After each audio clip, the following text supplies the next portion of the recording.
नर्म मुलायम नया Surf Excel. अहम खबर है, पीटीआई के कई रहनुमा एंटी करप्शन के रडार पर। पीटीआई और काड़ा के रहनुमा मुख्तलिफ मुकदमात में एंटी करप्शन साहिवाल में तलब। शमशाम बुखारी और अब्दुल्ला ताहिर को आज पेश होने का नोटिस जारी किया गया है।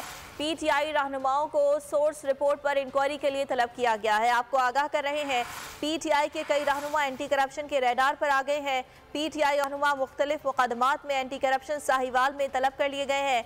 शमशाम बुखारी और अब्दुल्ला ताहिर को आज पेश होने का नोटिस जारी किया गया है, जबकि पीटीआई रहनुमाओं को सोर्स रिपोर्ट पर इंक्वायरी के लिए तलब किया गया है। एंटी करप्शन की जानिब से ये तलबी की गई है। पीटीआई के कई रहनुमा हैं जो एंटी करप्शन के रडार पर आ गए हैं।